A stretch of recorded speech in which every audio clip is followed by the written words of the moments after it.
Assalamualaikum warahmatullahi wabarakatuh. Haturan mitra alhamdulillah tepang dangu deui sareng Mang Barna. Urang ngadongeng deui wae mitra. Neraskeun hancagara panukatuna carios kalayan judul Pasukan Siluman Haji Prawatasari. Mitra hanca Mang anu katuna tina ieu carios anu dikarang ku Bapaan Merdeka Permana upami telepat kamari teh parantos dugi ka saenggeus ting harulang sakedeung pamustunganana makidarga geni teh nya tujuan kana kahayang sanaya.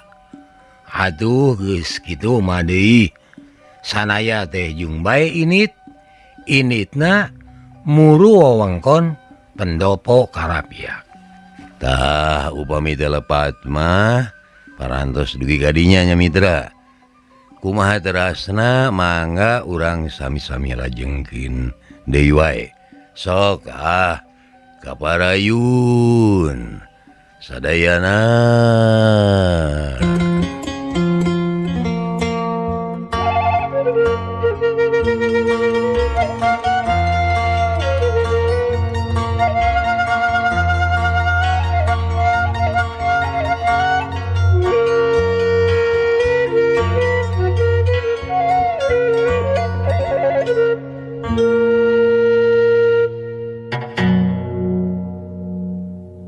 Mitra kaum dangu teu hese neangan eta tempat teh da puguh ari pendopo mah mangrupa adegan anu panggedena jeung pangalusna nu aya di eta wewengkon. Wayah janari teh keur meujihna tiris jeung tunuh. Ibun manekanel nutupan sabudeureun eta wewengkon jeung tirisna lain bobohongan. Basa sanaya anyog kalawang saketeng pendopo kabireungeuh aya anu keur tugur. Aya gulang-gulang opatan. Tapi sanajan anger masih keneh nyareke tumak kabehanana dariuk dina bangku mani pagegeye. Malah anu tiluan mah sirahna teh ngulahek ngaplek. Ukur nandakeun yen anu tiluan teh keur nunutan. Nu saurang deui sanajan nya katemong masih keneh ajeg. Tapi da kabireungeuh pisan atuh sirahna teh geus lalangutan mani berat. Sanaya mah ukur nyenghel we. Cek pikirna tetela pengkuna hiji kakuatan teh lain dume samagreng ku pakarang tapi ku ayana kawakelan anu ngajalankeunana. Sanajan nyekel pakarang ari jalmana hengker mah moal bisa dipake tandon keamanan.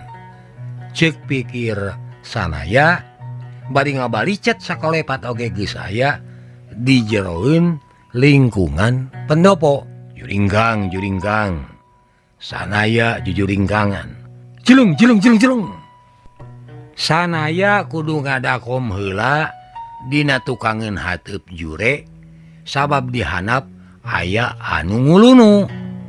Anu keur lempang dihanap teh tas kaluar ti imah panggung anu mopoek teh. Sameme ninggalkeun eta imah manehna luak lieu ka ditu ka dieu siga sieun anu katawian ku batur. Ari geus nyahoyen nu disabudeureunana tiiseun eueuh jalma ngulampreng mah manehna teh geuwat lempang ninggalkeun eta tempat. Kituna teh bari meus-meus luak liuk. Mireungeuh pola eta jalma sanaya mah geus tagewe curiga.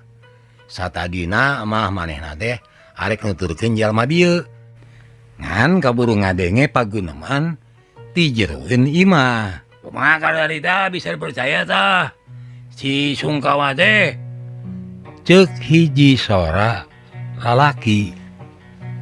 Mitra kaum dangu atuh sanaya kacidareuwasna basa ngadenge didinya aya Ki Kartadita teh. Gening di dieu teh aya si Kartadita. Arek naon manehna aya di dieu? Ceuk pikir sanaya ngadempes beki hayang nyaho kana ketak Ki Kartadita. Sanaya mati beh dituna keneh rada teu resep kana ketak Ki Kartadita teh.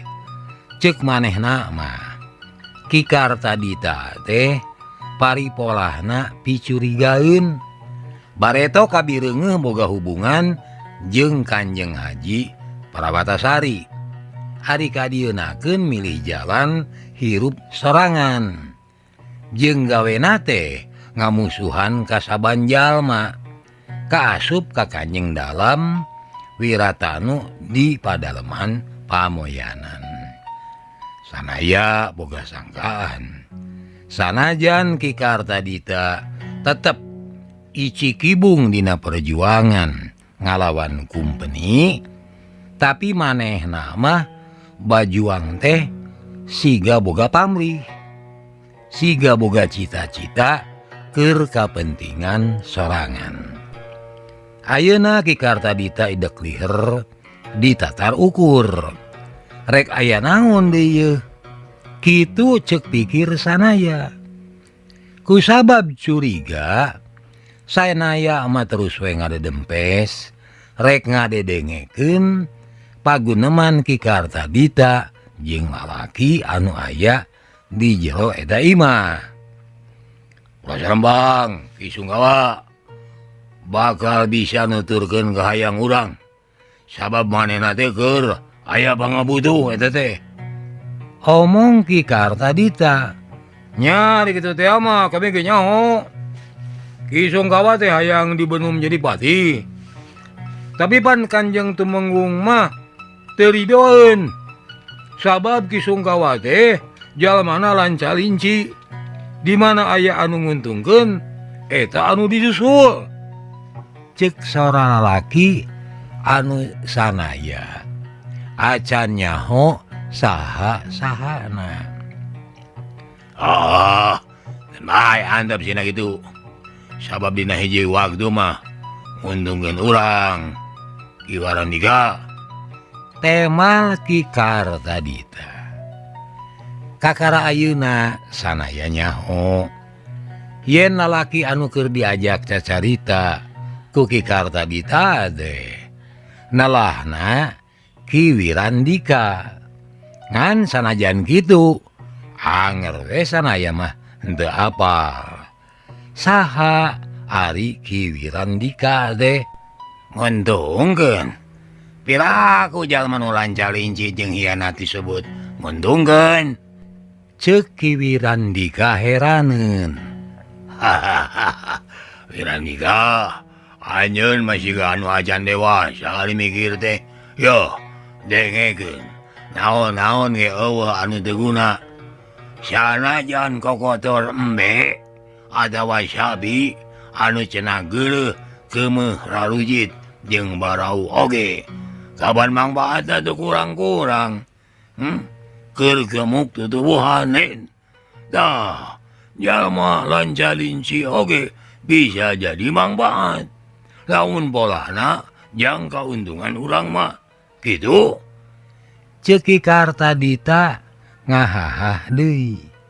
Tapi kituna teh rada dipengkek. Sabab inget yen harita teh wayah janari jeung eta teh obrolan anu pinuh Rusia. Ya dong manehna nguntungkeun urang mah nya pake we. Ceuk Ki Kartadita.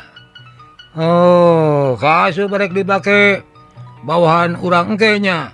Nyaeta dibenum jadi pati. Saha nu jang ieu rek ngabenum manehna jadi pati? Ayeuna kabake sote. Sabab manehna keur lanca-linci ngahianat Tumenggung Angga Direja. Isuk pake to giliran urang anu dihianat. Ku sabab begitu kami mah paralun teu nyarita hayang ngabenum manehna. Ceuk Ki Kartadita. Oh, nyangka hati atuh ari kitu mah. ngan meureun aya nama Kisila teh kudu asak-asaknya ngatur dipahing rarancang urang teh ulah ka Bandungan ku cak-cak bodas. Kayak kumaha Kisila yakin pisan yen antara pasukan Karapyak jeung pasukan Ki Dargageni bakal silih lurug. Ceuk Ki Wirandika deui ngadenge eta omongan. Sanaya mah anu cicing dina hateup jure mani depong-depong wading tadi kami geus ngabinasa anak buahna Ki Sengket Haur. Sanggeus kitu Ki Sengket Haur ku kami pura-pura ditulungan. Sanggeus kitu ku kami disebutkeun yen di dieu teh keur harengheng sabab komplotan si Dargageni turunan Dipati Ukur keur ngabarundak jeung gangasna lain bohongan. Ku kami disebutkeun anak buahna teh kojor kabeh ku komplotan Ki Dargageni. Keun sina nuding kitu halus gitu. Halus. Engke kapan tujuan Kisila mah anu kudu diaradu teh urang Pandopo ngalawan baladna si Dargalin. Ulah salembang. Memang gitu. Tujuan utama mah nyaeta anjing dua sinarageg parebut urang. Kemun duanana geus parateuh giliran urang anu ngepuk maranehna. Andika pasti nu bakal jadi tumenggung di tata ukur. Wirandika ceuk Ki Kartadita. Bab heula jarempe ari geus kitu kadenge Ki Wirandika nyarita deui. Karta bener ieu teh ceuk Ki Wirandika nalengdeng semu cangcaya. Bener teh bener naon? Nya na bener sanggeus perjuangan hasil anu bakal dibenum jadi tumenggung teh kami. Nasa deui li Andika mah tuh. Nah moal mah anjeun anu bakal ngabenum maneh jadi tumenggung ke teh. Anjeun gitu. Nya moal atuh. Pan Andika mah maleg turunan Menak tata ukur. Pan Andika mah geus tipikal jadi di dieuna oge anu ngalantarankeun anjeun goreng milik teh ku sabab lolong kerangna geus karebut ku turunan Temenggung Wira Angun-Angun. Hungkul ulah tingongkoak nepi ka ngungkul kakawasaan yang dicekal ku turunan nu eta-eta kene. Sabab batur ge hayang, batur ge mampu, wah leuwih mampu urang. Batan maranehna ayeuna mah. Kitu ceuk Ki Kartadita mani yakin. Nya bener Temenggung nu ayeuna teh bodohna katotoloyo. Manehna teh budak kamari ieu anu can boga luang jeung pangalaman euy. Jadi Temenggungna lain dume boga pangabisa tapi alatan turunan di bapana. Teu pantes mimpin dayeuh ngolah nagara. Jeung kudu geuwat diganti ku jalma anu leuwih mampu. Tah palabasa anu mampu ieu sakabeung sok beda pamanggi euy. Nu matak ayeuna kami hayang narengteng. Nah kamampu kami teh leuwih alus batan anjeun Ki Karta. Mandang narengteng sarupa gitu. Anu ejes mah Andika teh leuwih bantes jeung leuwih kewes jadi tumenggung batan kami. Kami mah urang Cianjur. Mun mah disebut pantes, nya pantesna teh jadi dalem di pamoyanan Cianjur. Ceuk Ki Kartadita ngayakinkeun. Ari gitu namanya syukur kami mah salembang. Salembang teh sabab salila ieu anu ngarorojok supaya kami ngarebut kakawasaan teh nya anjeun sorangan. Malah mah salila ieu anu dag-dag deg-deg toh pati jiwa raga oge nya anjeun sorangan. Kami mah salila ieu teh kapan ukur nurut jeung nutur-nutur kahayang anjeun we wungkul. Dari nas-nasna mah ku dibenum jadi mangku bumi oge. Wah, geus pirang-pirang nuhun. Ceuk Ki Wirandika nyarita semu bingung. Ulah leutik hati gitu Ki Wirandika. sakabeng mah jadi jalma deh kudu wanita nggak ulah ukur nanean rezeki pangas batur Gus eta mah sagalana kumaha kami we mengbeng batur keriributan orang buru-buru neangan untung kami mah geus ngajudi saenggeus barat sidar kageni dipateni ku kami sawatara waktu ka tukang maranehna tangtu nyangka anu mateni baratna teh meureun cenah prajurit di pendopo tah basa prajurit pendopo ku kami dipateni oge gawat we ku kami teh ditudingkeun kakomplotan sidar kageni nu mata kami yakin duanana bakal perang campur ceuk Ki Kartadita satengah atoh sacaritana teh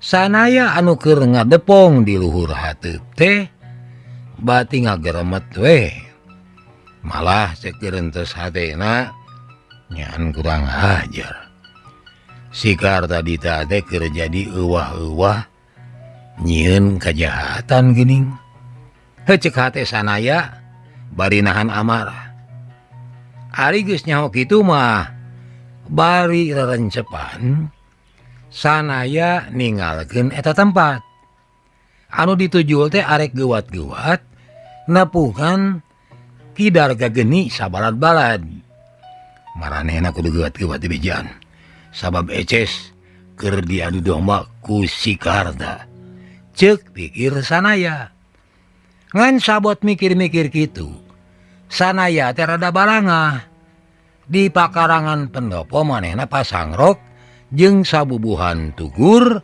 anu arek giliran jaga ceuk tugur ngagorowok sanaya kacidareuwasna rumasa manehna henteu ati-ati balukarna katohyan ku urang pendopo rek ngaku-ngaku kumaha da sabenerna mah manehna teh jalma anu tumorojog tanpa rarapan atuh ku sabab mung kapapanjangan sanaya arek milih jalan pondok bae nyaeta arek kabur ngan orokaya prajurit pendopo teh beuki ngareaan ku sakedetna tara oge geus ngapung manehna sanaya jadi sarwa salah arek ngalawan kumaha teu ngalawan oge kumaha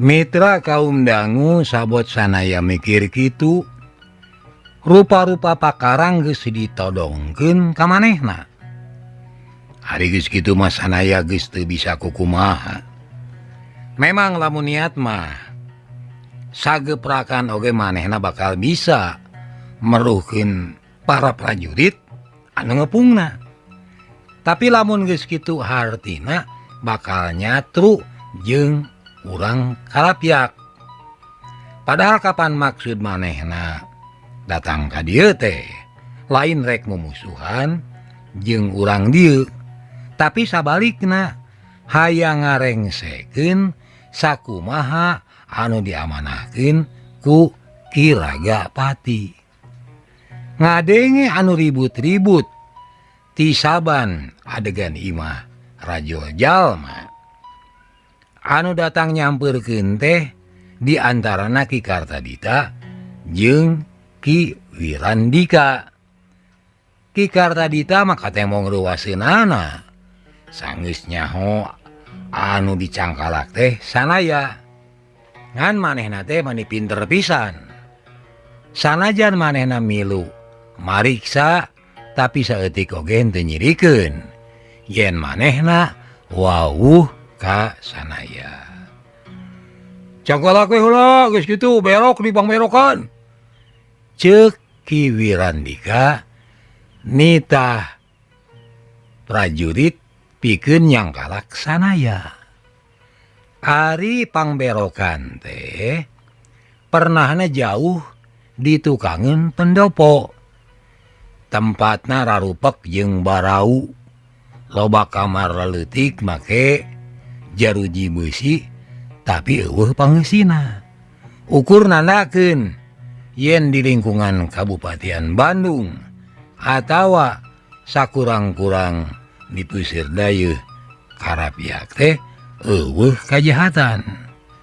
Ngematak sanaya teh culang cileung beda eueuh batur. Saenggeus rada beurang ka eta tempat aya nu datang duaan. Sanaya mah geus hafal. Nu saurang teh Ki Kartadita, ari nu saurang deui Ki Sungkawa. Anu pangheulana marisa teh Ki Sungkawa. Sia teh karaman di mana? Moal mah baladna sidaga gini. Ceuk Ki Sungkawa tumanya ti luareun jaruji beusi. Kami mah lain karaman lain jalma jahat. Lain baladna kida darga geni deui. Temal sanaya. Lamun sia lain jalma jahat. Piraku wayajan ari leutik geus kukulunuan kapan dapok. Cek aing mah sia teh jalma jahat. Adawa ulon-ulon kiriman ti si daga geninya. Cek Ki Sungkawa. Lain kiriman sasaha. Kami mah datang ka dieu teh karepna sarangan we. Omong sanaya tetep teu nemongkeun karingrang. Rek naon atuh ka dieu? Luntalan teh ka dieu, rek naon? Ceuk Ki Sungkawa mimiti jengkel. Sabab sanaya teu daek nemalan sakumaha harpan anu nanya. Amun anu narekna Kanjeng Tumenggung mah kami daek nemalan. Ceuk sanaya. Cebrot. Sanaya nyingcet ngajauhan. Basa Ki Sungkawa ngaheumatkeun cameti. Kusabab sanaya ngajauhan. Atuh cameti ukurkeuna kana jaruji beusi. Basaku sanaya ditingali jaruji beusi teh ngaluarkeun haseup. Sanaya rada leuwas. Tetela Ki Sungkawa teh lain jalma jore-jore. Jalma bandel malege mah keun ku aing dipariksana yeuh. Ceuk Ki Kartadita anu tita tadi ukur melong. Sungkawa cik we sia malaporan. Ka Ki Tumenggung bejakeun. Karaman geus teu ngabahayakeun itu. Sabab geus kacang kalak. Ieu mah geuleuh keur dipariksa ku kami. Ceuk Ki Kartadita nitah Ki Sungkawa ningalkeun pangberokan. Saenggeus Ki Sungkawa init, Ki Kartadita neuteup sanaya salila-lila. Siang aja teu ngalawan. Tangtu boga maksud ngaranto ka dieu teh. Cing balaka ka aing. Rek naon sia ngulambreng ka dieu, Ceuk Ki Kartadita samu teu suka dumeh sanaya datang ka eta wewengkon. Aing mah da tukang umbara. Tapi sia deuk naon make aya di dieu. Sanaya ngadon malik tumanya. Sia mah balaga teh dibeakeun geus sorangan. Aing deuleu anu keur tumanya teh lain sia. Ceuk Ki Kartadita asa diece sabab pananyana henteu ditemalan. Tapi sanaya anu dicarekan mah ngabetem we. Cing, bebeja sia ka aing. Naon berluna sia muru ka dieu. Sabab kapan kuduna mah sia teh muru ka Tatarwetan. Ka ditu ka Mataram. Ceuk Ki Kartadita deui. Pikeun kasakitu kalina. Sanaya henteu nemalan jamendud we gawena teh. Sia mah mun hayang disiksa ku Ki Sungkawa. Dengekeun sia. Aya jalma ngaranna Ki Sungkawa. Masing awakna leutik jeung peneke Ari nambah kagel mah manehna mah sok ngadadak hambang leun. Kalan-kalan maehan jalma teh geus jadi kaulinan. Sok sia geura pilih. Meningnya capek kaing atawa mending diraponan ku Kisungkawa. Sok wae aing balaka. Tapi sia ge kudu balaka. Naon perluna sia cicing di dieu. Sanaya malik nalek. Urusan aing mah lain urusan sia. Teu kudu nyaho deuleu sia mah. Mun kitu sia ge teu kudu nyaho kana urusan aing. Temal sanaya namalang. Jeung siga anu nangtang-nangtang kakeuheul Ki Kartadita. Da jeung nyana Ki Kartadita katemong amekeunana. Beungeutna reup geuneuk rai bias. Belog sia. Degekeun sia. Sia teh geus aya dina cekelan leungeun aing. Nah sia kudu bae atawa kudu salamet. Eta kabeh kumaha ceuk sungut aing. Nu matak sia ulah gede hulu. Nah sia make seri. Nah disangkana omongan aing teh omongan bodor. Ukur sisiwo. Ki Kartadita morongos beuki keuheul. Da memangnya sia mah tukang ngabojeg lah. Kita leuwihna ti kitu sia mah jalma hengker. Jalma anu teu boga kamampuh. Nu matak teu aneh. Lamun sakalina boga kahayang ngagunakeun kamampuh batur. Ceuk sanaya ngece. Gandeng sia. Aing mah haram nyumenderkeun kahayang kana kamampuh dengan. Geuning ayeuna buktina. Ku sabab sia geus 2 kali teu bisa meruhkeun aing. Nya ngagunakeun tanaga jeung kakuatan anu sejen. Lamun nya jalma kuat, jalma gagah, moal rek ngajedog di dieu moal. Ceuk sanaya. Dijejeleh sarupa kitu ku sanaya. Ki Kartadita huntuna beuki kekerot. Geus kitu manehna ngajengkat ninggalkeun pangberokan. Hatena teu oleh panasaran jeung teu oleh curiga ku kadatangan sanaya ka ieu tempat. Ces pisan si sanaya teh. Aya maksud-maksud khusus anu matak mentari cangkala ge heuh. Manehna teh ngahaja ngeueuhan.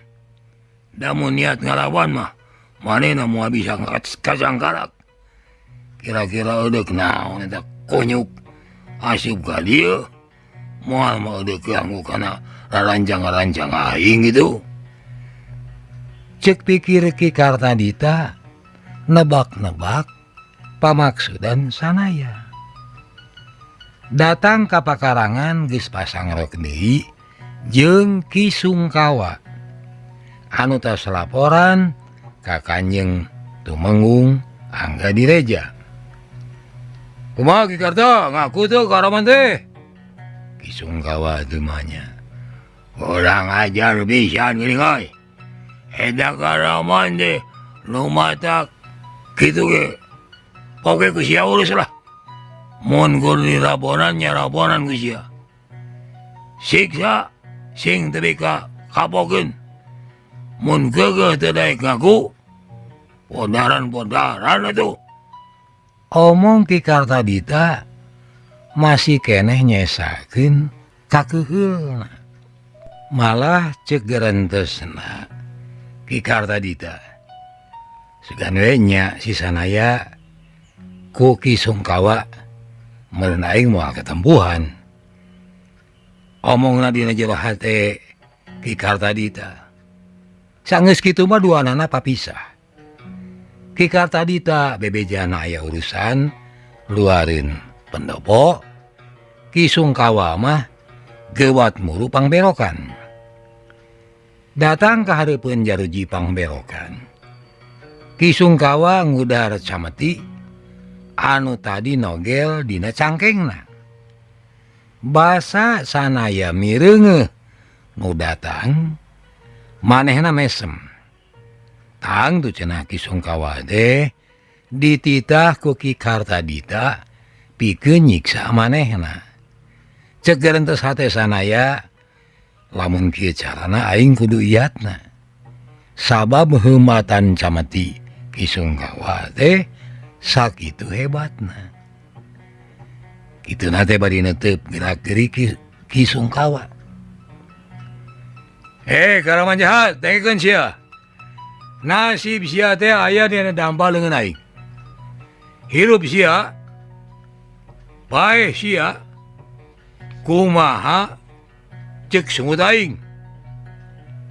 Cek Ki Sungkawa. Mitra, sanaya ampir nyikikik seuri. Mun mah teu inget yen manehna teh keur aya di pangberokan. Kumaha teu rek kitu? Sabab omongan bieu teh mani nyeples jeung omongan Ki Kartadita. Boh Ki Karta, boh Ki Sungkawa. Papada ngaku boga kakawasaan dina nangtukeun nasib manusia. Tapi aing teh lain jalma kajem deuleu. Sok asal sia daek ngaku. Hayo. Geura balaka sia. Ari sia teh sabenerna diutus ku saha? Ki Sungkawa ti popolotot mani ampir nolol si Ki Panuna. Tapi sanaya henteu hayang balaka. Lamun caritaan Ki Kartadita bener, sanaya mah henteu resep ka ieu jalma teh. Sabab cenah tukang lanca-linci. Sanajan Ki Sungkawa teh moal deuk dibabawa untung ku gerakan Ki Kartadita. Tapi da Ki Sungkawa oge lain jalma anu bisa dibawa bener. Mun kudu sina biluk katumenggung angga direja. Atuh kitu sababna sanaya mah gawena teh ngabetem we. Mitra kaum dangu ku sabab sanaya cicing bae. Cameti Ki Sungkawa kadenge ngajeleder da dihumatkeun. Sanaya ngajauhan tina jareji beusi. Atuh tungtung Cameti teh keuna kana tungtung jaruji tepikeun ka ngebul. Sabot Ki Sungkawa keur amuk-amukan. Tarojol gulang-gulang duaan. Halik sia montong dari bisi kakek ceretan getih deh. Halik. Jisi mari duaan teh. Kau terus ku Kanjeng Tumenggung. Ijana hoyong marios. Ku anjeun. Ka ieu karaman. Kitu manawi Ki Sungkawa. Cek gulang-gulang. Ngadenge yen Kanjeng Tumenggung hoyong marios ku anjeun. Atuh Ki Sungkawa teh ngaredak eureun ngaheumatkeun Cametina. Bari jabedut baeud Ki Sungkawa mundur ngajauhan. Pikeun mere waktu ka gulang-gulang, pikeun ngudar tulak jaruji. Akhirna sanaya kaluar ti pangberokan. Ngan anger ari dicangkalag mah. Basa kaluar ti pangberokan oge pada ngarejengan. Nyaeta da bisi kabur. Sabot digoneng dibawa keluar, sanaya mah hatena munguh ngarasa heran. Naon pangna tumenggung angga direja, make hayang mariksa ku sorangan. Nah aku ditawana manehna teh nimulkeun perhatian khusus. Saenggeus nepi ka pendopo, sanaya henteu dibawa ka hareup. Tapi ngagunakeun jalan ka tukang. Malah akhirna mah supaya ka hiji rohangan anu mencil jeung jiga Rusia. Di hareupeun panto nu ngawal manehna teh ganti ku gulang-gulang anyar. Gulang-gulang anu mawa manehna tipang berokan mah henteu milu asup ka eta rohangan. Sanaya sababaraha kali dibawa keluar asup, sababaraha pantau. Tur hese ngapalkeun mun kudu balik sorangan. Di juru hiji rohangan, kabireungna aya hiji lalaki ngora anu umurna jiga can jangkep 40, make benda citak gaya Mataram. Sanaya ngajudi ieu lalaki tangtu Kanjeng Tumenggung. Ngan anu sanaya reuwas mah tetela di dinya ge aya lalaki sejen anu milu diuk. Kumaha henteu rek reuwas? Sabab anu milu diuk rada anggang ti Kanjeng Tumenggung angga direja teh tayalian iwati Ki Ragapati. Ngarasa hormat ka Kanjeng Tumenggung, sanaya henteu wani ngagero nyalukan Ki Ragapati. Malah mah bangunna teh hare-hare we jiga anu teu wawuh. Ngan saenggeus gulang-gulang anu duaan geus kaluar, kadenge Ki Ragapati ngahehe seuri. Ari sia. Halo. Kumahanya lalampahan sanaya. Di titah manduan memeres pasualan anu aya di Karapiak. Kala 30 kapang berokan. Ae. Ceuk Ki Ragapati anger nyengsirikeun. Sanaya ge mesem. Ngan samemeh nemalan. Brek manehna diuk sila. Geus kitu nyembah manirengkuh ka Kanjeng Tumenggung. Ieu nya. Si sanaya anu katelahna si Jangjang edan teh.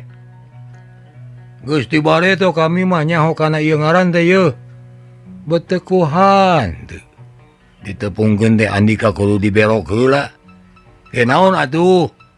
Kasalahan Andika make dianggap karaman segala rupa. Saur Kanjeng Tumenggung angga direja. Neuteut sanaya bari mesem. Samemeh ngajawab sanaya oge mesem heula. Ieu sadaya teh kumargi Ki Ragapati anu jantan gara-gara na Gusti Tumenggung. Temal sanaya bari nuduhkeun ku jempol ka Ki Ragapati. Naon sia make nyalakeun ka kami? Eta mah Andika we anu bodoh. Ki Ragapati seuri deui bae. Katawis Kanjeng Tumenggung ge ngiring kumujeng. Sanaya ge jadi seuri.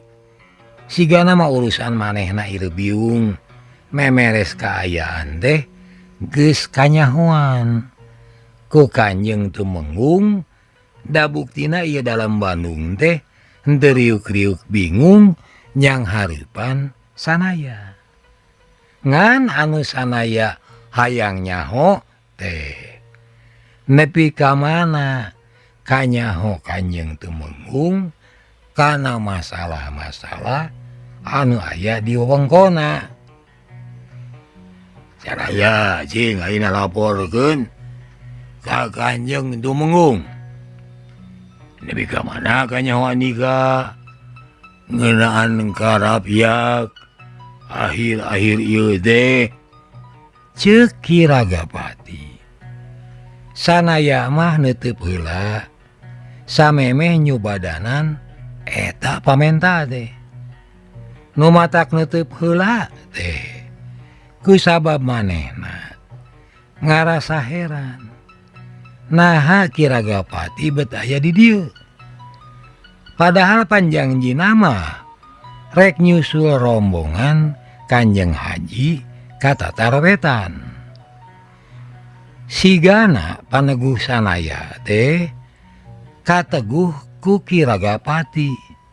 Da buktina eta kolot anu masih keneh gagah teh langsung nyarita siga anu nuturkeun panalek hate sanaya. Cager para mitra hanya kal kabujeng nengnong. Hatur nuhun kana perhatosanana, insyaallah enjing tepang dangu deui. Billahi taufiq wal hidayah. Assalamualaikum warahmatullahi wabarakatuh. Ciao.